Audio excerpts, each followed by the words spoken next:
Bonjour à toutes et à tous et bienvenue dans ce journal d'information sur TV Vendée en ce mardi 29 avril. Voici les titres de cette édition. Nous vous emmènerons tout d'abord dans le nord-ouest Vendée où les élus ont souhaité mettre en lumière les projets du territoire soutenus financièrement par l'Union européenne. De la rénovation des digues à l'achat de triporteurs pour les aînés, vous allez le voir, les projets sont nombreux. Nous prendrons ensuite la direction du port des Sables-d'Olonne où se prépare l'événement Route Pêche, une matinée de porte ouverte à la découverte de la filière pêche, de ses métiers et leur quotidien. Enfin, zoom sur ces plantes sauvages que vous arrachez peut-être dans votre jardin ou auxquelles vous ne portez pas forcément attention sur le bord des routes. La commune de Longeville-sur-Mer a souhaité les mettre à l'honneur au cours d'une exposition accessible dans le centre-ville. Mais on commence ce journal en prenant le chemin de Saint-Christophe du Ligneron, où le syndicat mixte de gestion des déchets, Trivalis, vient d'inaugurer une unité de production d'un nouveau genre, celle de CSR, comprenez combustible solide de récupération. Et c'est donc à partir de nos déchets du quotidien, dont s'occupe Trivalis, qu'environ 18 tonnes de ce combustible devraient être produits. Une innovation qui a pour but de réduire de moitié la quantité de déchets enfouis, et ce, dès l'année 2025. On vient valoriser ce qui reste des ordures ménagères qui peut servir de combustible. Donc on vient extraire encore en partie dans les ordures ménagères un combustible qui servira à alimenter des chaudières industrielles. C'est une première parce que là on est sur de l'ordure ménagère et donc souvent le CSR se fait à partir de résidus de bois, résidus de textile et là on vient l'extraire encore de nos ordures ménagères. C'est pour ça que c'est une première. Il y a un deuxième site dans la Drôme, mais pour le territoire, pour le secteur, pour l'ouest de la France, je pense que c'est la première unité de production de CSR à partir de ce qu'on appelle le refus primaire des ordures ménagères. Le CSR, c'est un combustible donc, qui vient alimenter des chaudières. Alors, ici, en partie, une chaudière située sur le territoire, la chaudière Pifto-Bois, qui utilise une partie de ce CSR, justement, pour, elle, fabriquer de la chaleur, soit un réseau de chaleur. Ça peut alimenter une usine aussi, enfin une chaudière pour la cogénération, pour produire de l'électricité. Donc, c'est un combustible. Et dans le cadre de Pifto-Bois, dans le cadre d'autres chaudières, on vient substituer du gaz ou du charbon ou du fioul avec une énergie du CSR qui est extraite de nos ordures ménagères.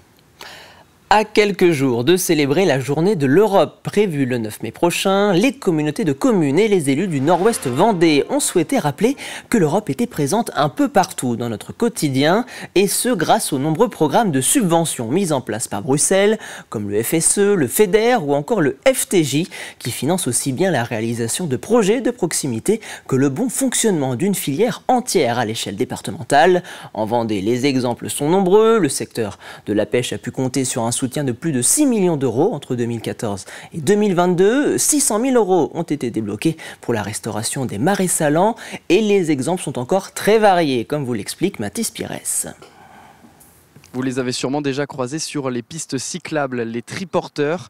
Et bien voilà, un exemple de projet financé par l'Europe. Ce vélo d'une valeur de 13 000 euros a bénéficié en intégralité des subventions européennes. Et on a créé à cette occasion-là, en 2022, une antenne de l'association nationale à vélo sans âge qui permet aujourd'hui de sortir, de faire profiter des personnes âgées, des personnes en situation de handicap, de balades, de sorties dans le Marais, sur le littoral. Et ainsi, on a fait en 2024 4000 km comme ça. On a fait 250 balades qui ont permis de sortir au moins 300 personnes. Sans l'aide de l'Europe, nous aurions eu du mal à trouver des financements. D'autres projets tels que l'extension de la maison de santé à Salertaine ou encore la rénovation du Pays de la Blette ont aussi bénéficié d'une subvention de l'Europe. Mais il y a d'autres projets que nous ne voyons pas forcément.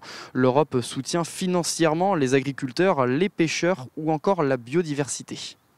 L'Europe est au quotidien et elle participe à l'aménagement de nos territoires, elle participe à l'attractivité de nos territoires et elle participe aussi à l'accompagnement financier, que ce soit les collectivités, les associations, les entreprises.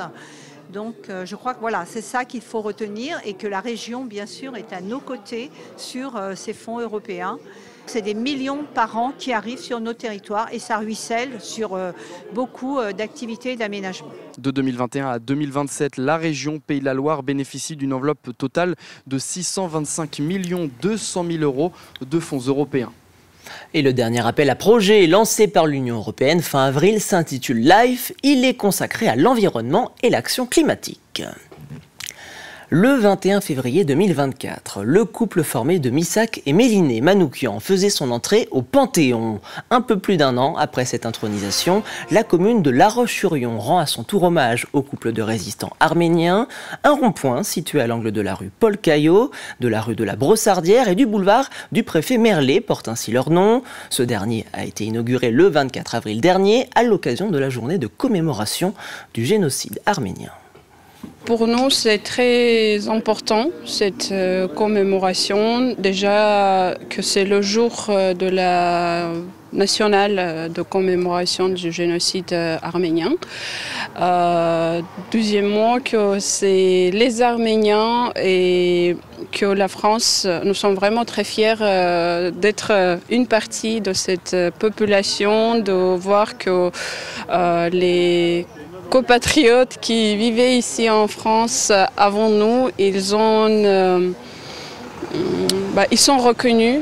C'est un moment extrêmement important et c'est un grand honneur pour nous les communistes que ce rond-point ait été nommé au nom de Missak et Méliné Manoukian, puisque tous les deux ont été des résistants, des francs-tireurs partisans, main-d'œuvre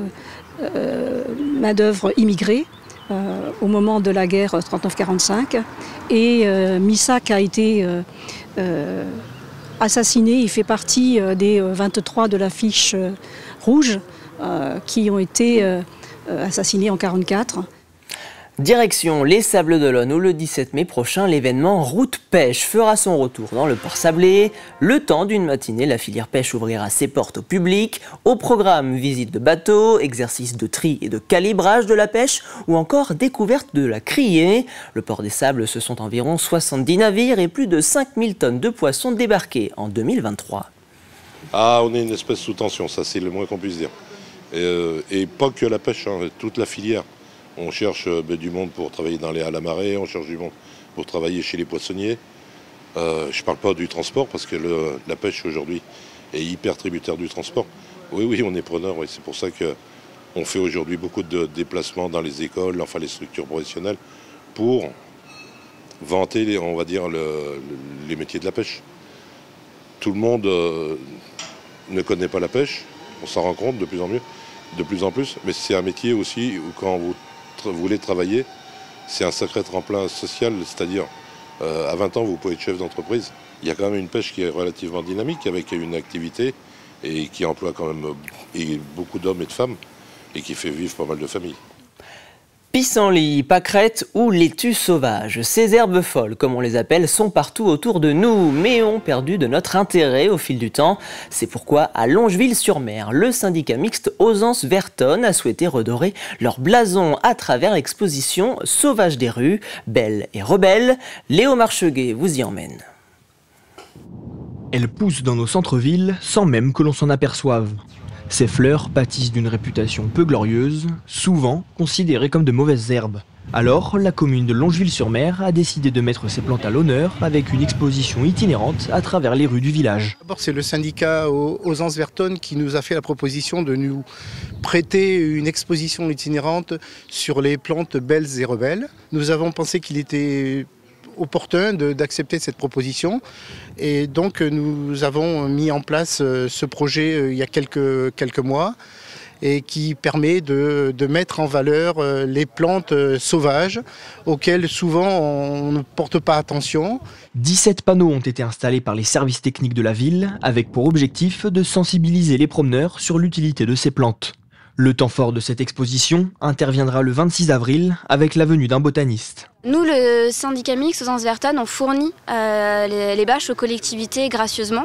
On finance également une balade avec un botaniste qui est un peu un temps fort dans l'exposition et qui permet vraiment de sensibiliser un peu les personnes à l'usage des plantes et à les plantes au quotidien, à savoir les reconnaître, etc.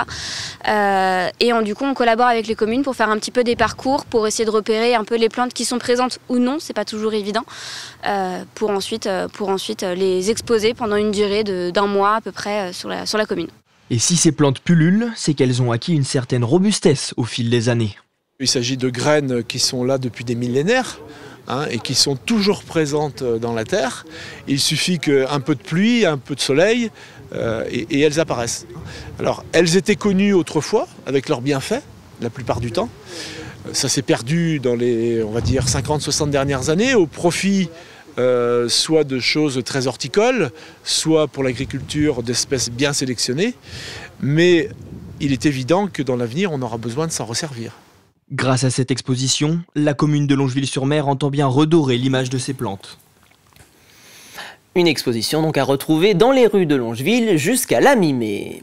On termine ce journal avec un mot du festival Terre-Neuve qui aura lieu cette année du 13 au 27 juin. La billetterie des spectacles est d'ores et déjà ouverte et comme l'an passé, le festival se délocalise hors des murs du château de Terre-Neuve de Fontenay-le-Comte. 2 représentations qui seront jouées au château de Compiègne et dans le parc de Soubise à Mouchamps. Le département a choisi de mettre à l'honneur la pièce Du charbon dans les veines, lauréate à 5 reprises à l'occasion de la 36e cérémonie des Molières qui avait lieu ce lundi. J'ai découvert le festival de théâtre en tant que jeune adulte du temps où mon père était le dépositaire du château. Et c'est toujours un très bon moment parce que justement, on est en plein air et ça permet de découvrir le théâtre un peu autrement. C'est-à-dire qu'on n'est pas enfermé dans quelque chose où voilà, on a toujours un peu peur d'aller dans ce genre d'endroit où on se dit que ça va être un peu sinistre et finalement un peu embêtant. Là, on est dans quelque chose d'ouvert. Et c'est ainsi que se termine ce journal. Merci pour votre fidélité. Vous avez rendez-vous avec Caroline Tronche dès demain, 7h dans la matinale. Je vous souhaite une excellente soirée sur TV Vendée.